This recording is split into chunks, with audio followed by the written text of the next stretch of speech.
जय माता की दोस्तों, धर्म विद्या स्रोत चैनल में आप सबका स्वागत है।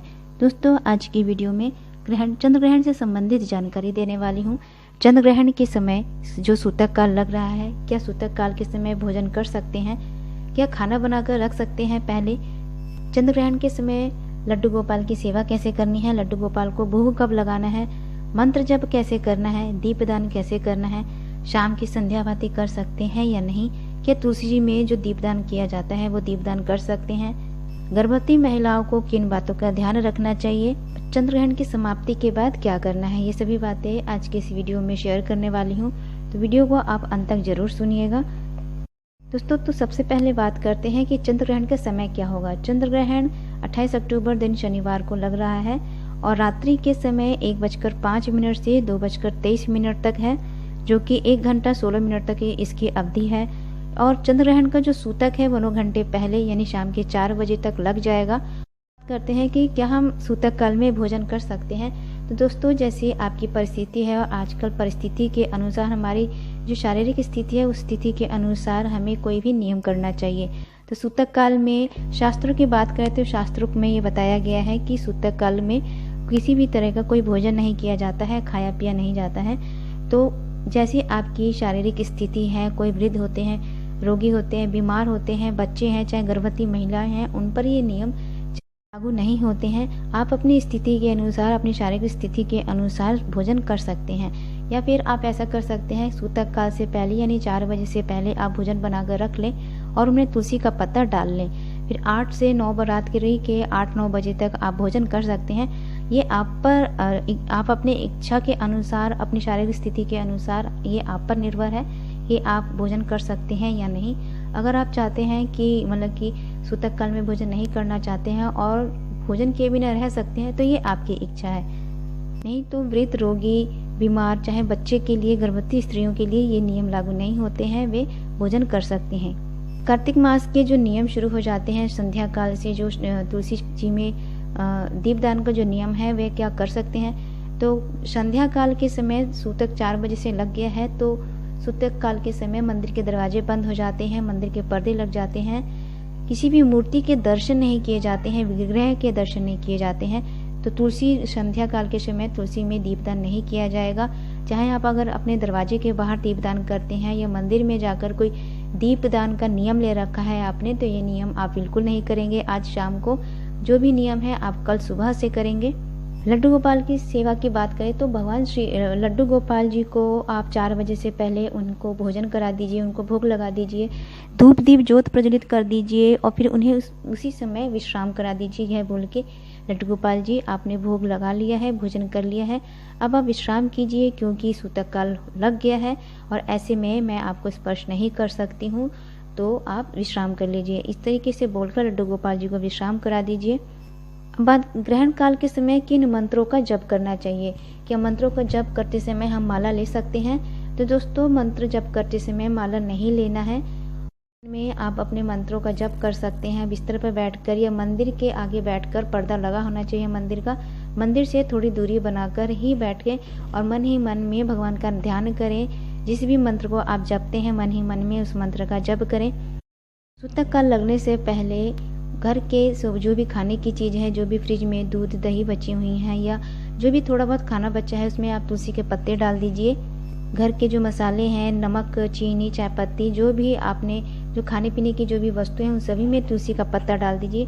कहते हैं सूतक काल के समय सभी वातावरण दूषित हो जाता है और नकारात्मक ऊर्जा प्रवेश करती है। तो ऐसे में यदि आप तुलसी के पत्ते सभी चीज़ों में डाल देते हैं तो वह दूषित नहीं होती है और नेगेटिविटी नहीं आती है। एक कटोरी में तुलसी पत्ता रखकर अपने घर के किचन में, अपने कमरों में रख दीजिए, मंदिर में रख दीजिए, जिससे कि घर का वातावरण दूषित ना हो और सकारात्मक ऊर्जा बनी रहे।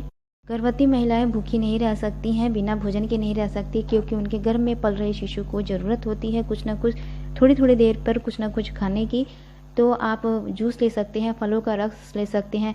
यदि आप भोजन कर सकते हैं सूतक काल में तो आप भोजन कर लीजिए।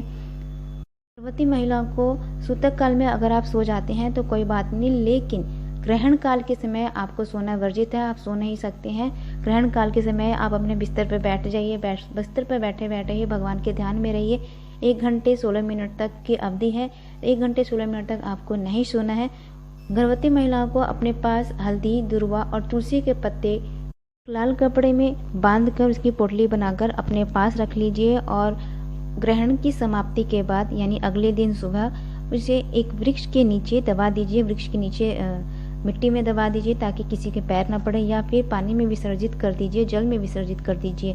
ऐसा करने से जो भी नकारात्मक ऊर्जा आपके पास हो वे प्रवेश नहीं करती है और आपके गर्भ में पल रहे शिशु की रक्षा होती है। तो इन बातों का गर्भवती महिलाओं को विशेष रूप से ध्यान रखना चाहिए। एक बात और, ग्रहण काल के समय सूतक काल से पहले या सूतक काल के बीच में यदि आपको ध्यान आ जाता है तो आप अपने एक शारीरिक लंबाई के एक धागा नाप लीजिए और उस धागा को सीधा करके आप अपने बिस्तर के नीचे, गद्दे के नीचे एकदम सीधा रख लीजिए, जिससे कि इसका प्रभाव आपके बच्चे पर बिल्कुल नहीं पड़ेगा। ग्रहण काल के दौरान इन सभी बातों का विशेष रूप से ध्यान रखें। यदि आपकी स्थिति अच्छी है तो परिस्थिति के अनुसार आप भोजन कर सकते हैं। बालक, वृद्ध, रोगी और गर्भवती महिलाओं के लिए ये बिल्कुल भी ऐसा कुछ नहीं है कि वे भोजन नहीं कर सकती हैं और अगर भोजन कर लेंगी तो कोई दोष लगेगा, ऐसा बिल्कुल नहीं है। आप भोजन कर सकते हैं। 8 से 9 बजे के बीच में आप जो भी भोजन करना चाहते हैं आप भोजन कर सकते हैं, लेकिन बना नहीं सकते। ना कोई आपको गैस जलाना है, ना कोई काटपीट करना है, कुछ नहीं करें। अगर भोजन आपने पहले बना लिया है, उसमें तुलसी का पत्ता डाल के रखा है, तो आप उस भोजन को ग्रहण कर सकते हैं। ग्रहण काल की समाप्ति के बाद आपको क्या करना है? ग्रहण काल की समाप्ति के बाद आप घर की शुद्धिकरण करें। घर के सभी कमरों में गंगा जल छिड़क कर गंगा जल से शुद्धि करें। अपने मंदिर को साफ करें। मंदिर के विग्रह, जो भी मूर्ति हैं, मंदिर की सफाई करें। घर की रसोई को साफ करें, झाड़ू पोछा लगाकर घर का जो वातावरण है वो बिल्कुल शुद्ध करें। नहा धोकर स्वच्छ वस्त्र धारण करके भगवान सूर्यदेव को जल दें। भगवान श्री हरि विष्णु, भगवान श्री हरि गणेश की प्रतिमा को, श्री ठाकुर जी के विग्रह को की स्नान अभिषेक कराएं। गंगा जल से, तुलसी दल से उनका स्नान अभिषेक करें। धूप दीप ज्योत प्रज्वलित करें। उसके बाद से जब आप जो भी आपने दीपदान का नियम लिया है, क्योंकि कार्तिक मास 29 तारीख से शुरू हो जाएगा, तो जो भी आप दीपदान का नियम लेते हैं, स्नान का नियम लेते हैं, कार्तिक स्नान का नियम लेते हैं, कार्तिक स्नान दान का नियम लेते हैं, तो वह सुबह से ही आप संकल्प करेंगे। अपने हाथ में थोड़ा सा जल, पुष्प, अक्षत लेकर अपने जो भी आप नियम करना चाहते हैं उस नियम का संकल्प करेंगे।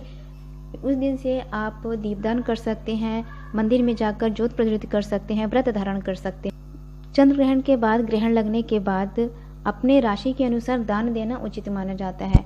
तो दान दक्षिणा कीजिए। दान में आप एक सीधा निकाल दीजिए जिसमें आटा, सूखे अनाज रखे जाते हैं, आटा, दाल, कुछ सब्जियां रखी जाती हैं, दक्षिणा रखी जाती हैं, जो कि यह दान निकालकर आप मंदिर में दे दें या फिर अपने घर के आसपास कोई ब्राह्मण हो उनको दे दीजिए। तो घर के सभी सदस्यों, चाहे वो बच्चा हो, बूढ़ा हो, घर के सभी सदस्यों से थोड़ा थोड़ा दान जरूर करवाएं। थोड़ा सा चावल निकाल लीजिए। चावल में थोड़ा काला तिल डालकर और 1-1 रुपये का सिक्का डालकर सब घर के सभी सदस्यों से उसको स्पर्श कराकर वो दान में दे दीजिए। चंद्र ग्रहण के बाद अन्न का दान घर के सभी सदस्यों को करना है। ऐसा करने से ग्रह मजबूत होते हैं, आपके हाथ से कुछ पुण्य हो जाता है और इसका लाभ आपको प्राप्त होता है। तो दोस्तों, आशा करती हूँ आज का वीडियो अच्छा लगा होगा, जानकारी अच्छी लगी। चैनल को सब्सक्राइब कीजिए, लाइक कीजिए, शेयर कीजिए, बेल आइकन को जरूर प्रेस कीजिएगा। वीडियो की जो भी नोटिफिकेशन मिले आपको मिलती रहे। मिलते हैं अगले वीडियो में, तब तक के लिए नमस्कार। जय माता की दोस्तों, धर्म विद्या स्रोत चैनल।